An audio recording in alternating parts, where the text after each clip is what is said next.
जो ये लोग जाति की राजनीति करके आपको विभाजित करना चाहते हैं, मैंने कहा था ना कि बटोगे तो कटोगे, एक रहोगे तो नेक रहोगे।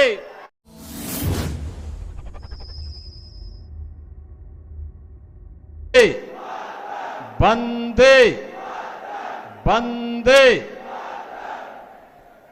असंध के ऐस पावन भूमि पे आप सबने राम म्यारे राम राम। मैं प्रभु श्री राम की पावन धरा अयोध्या धाम की भूमि उत्तर प्रदेश से आपके बीच में एक विशेष संदेश के साथ आया हूं। बहनों और भाइयों,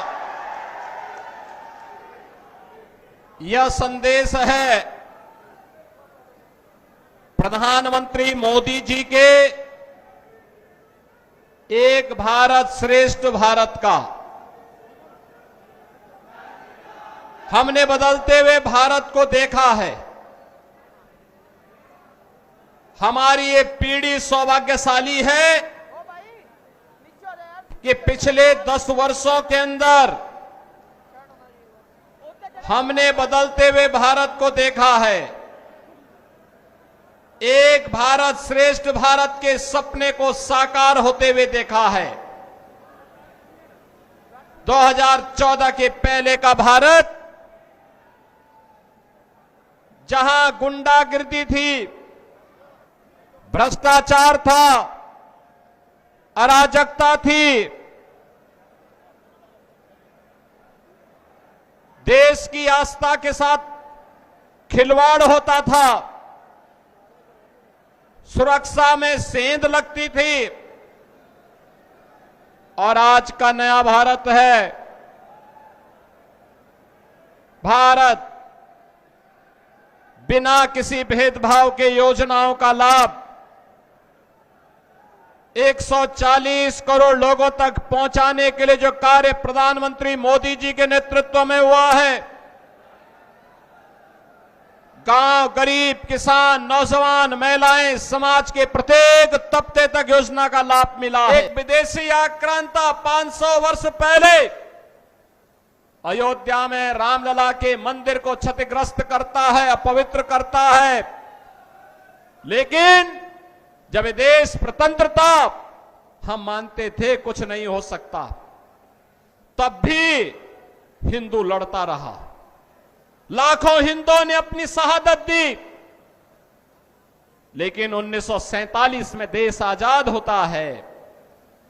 बहनों और भाइयों, स्वतंत्र भारत में कांग्रेस का दायित्व था कि पहला कार्यकर्ता अयोध्या में रामलला के भव्य मंदिर के निर्माण का मार्ग प्रशस्त करता। कांग्रेस ने नहीं किया, क्योंकि कांग्रेस को भारत की आस्था का नहीं, अपने वोट बैंक की चिंता थी। उन्हें सत्ता चाहिए थी, देश की कीमत पर सत्ता। याद करिए, पाकिस्तान में ननकाना साहिब कॉरिडोर बनाने के लिए कांग्रेस ने रोड़े अटकाने का कार्य किए थे। आज भी ननकाना साहब में, वहां पर जब गुरु गोविंद सिंह जी महाराज की प्रकाश पर्व आता है, वहां पे हरि कीर्तन नहीं करने दिया जाता है, रोका जाता है। कांग्रेस का इतिहास तो कत्लेआम का रहा है। 1984 में सिख बंधुओं के साथ क्या किया था, और अभी राहुल गांधी क्या बोल रहे थे विदेश में जाकर के, सिखों को गाली दे रहे थे, भारत का अपमान कर रहे थे, भारत के संवैधानिक संस्थाओं पर उंगली उठाने का कार्य कर रहे थे।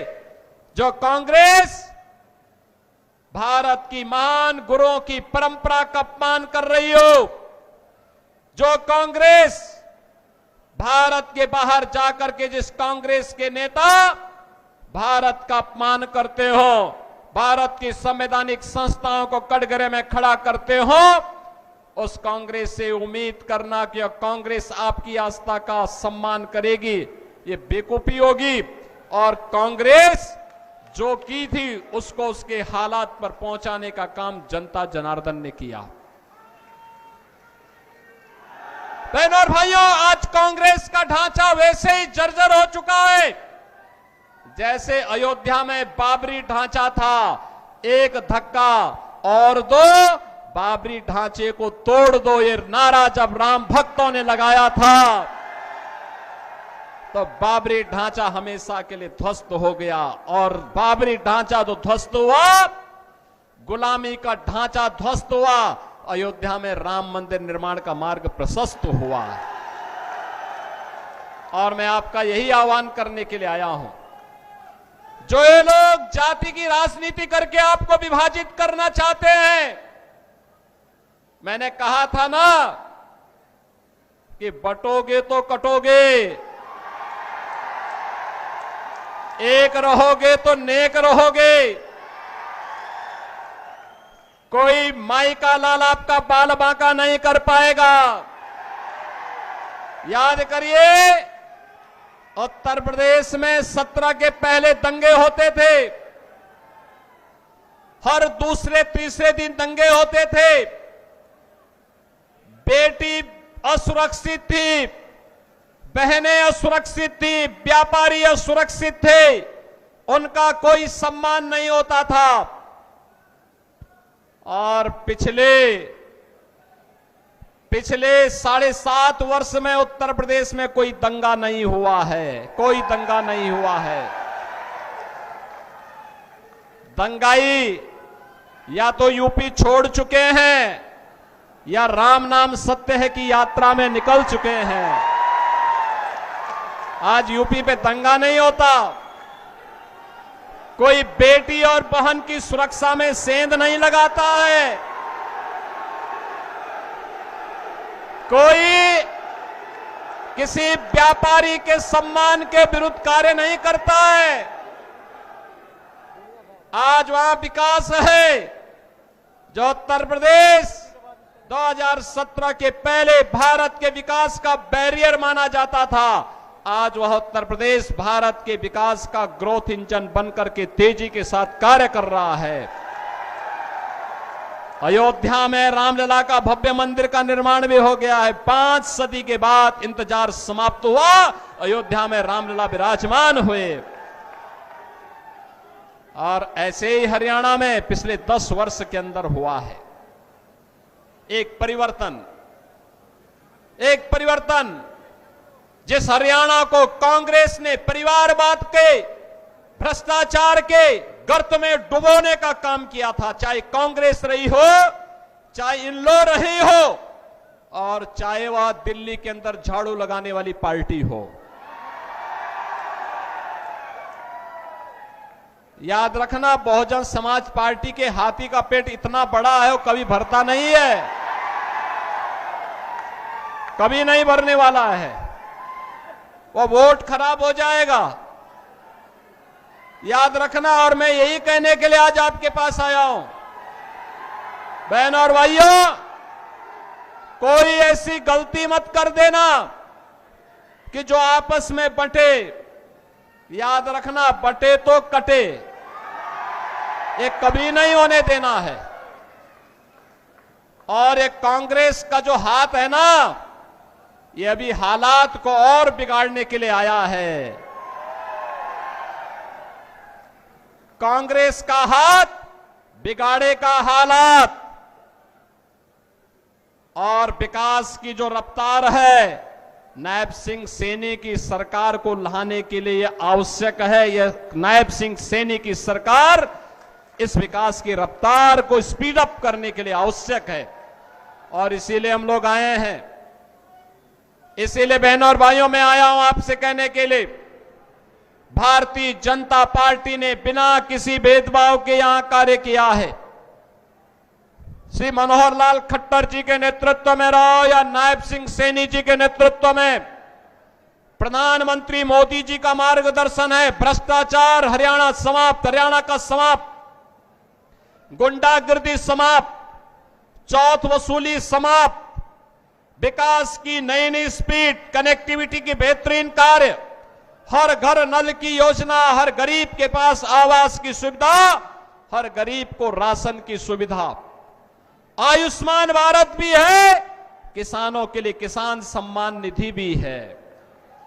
बहनों और भाइयों, विकास की इस स्पीड को अनवरत बने रहने देने के लिए आवश्यक है कि फिर से भारतीय जनता पार्टी की से नायब सिंह सैनी के नेतृत्व की सरकार, तीसरी बार भाजपा की सरकार हरियाणा में बने, और इसी के लिए आज मैं आपका आह्वान करने के लिए आया हूं।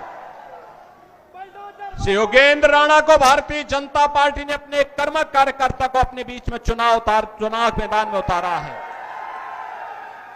बहनों और भाइयों, ये जो कांग्रेस 1984 के सिख बंदों की हत्या के लिए कटघरे में खड़ी है, इसको कभी भी बर्दाश्त मत करना, इसको स्वीकार मत करना, इसको एक सिरे से खारिज करो।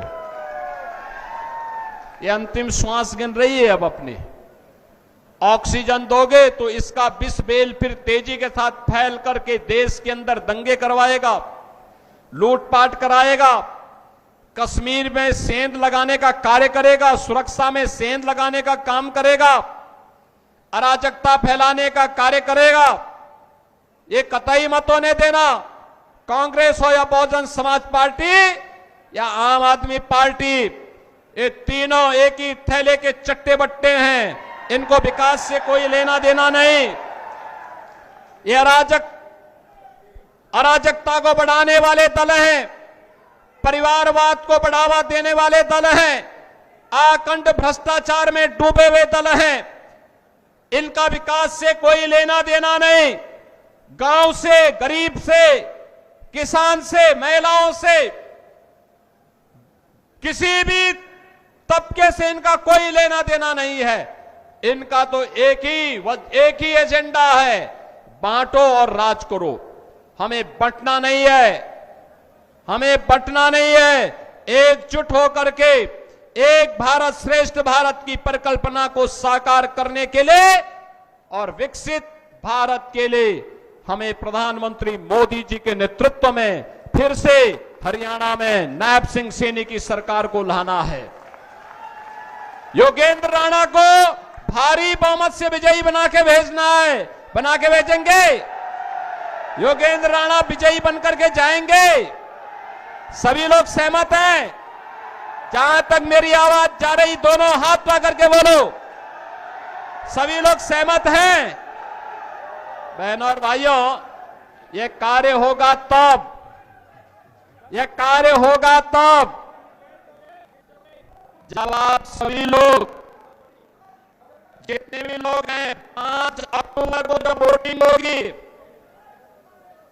5 अक्टूबर की वोटिंग के दिन याद रखना, तब नवरात्रि का पर्व भी हो रहा होगा। 5 अक्टूबर को अपने घर में रहना है। हर मतदाता जितना भी यहां पर आया हुआ है, जिस तक मेरी आवाज पहुंच रही है, उन सबसे मैं अपील करूंगा कि आप सभी लोग याद रखना, आप में से हर व्यक्ति 10-10 मतदाताओं को पहले से चिन्हित करके अपने साथ मतदान केंद्र में ले जाकर के मतदान करवाने में अपना योगदान देना। करेंगे? सभी लोग करेंगे?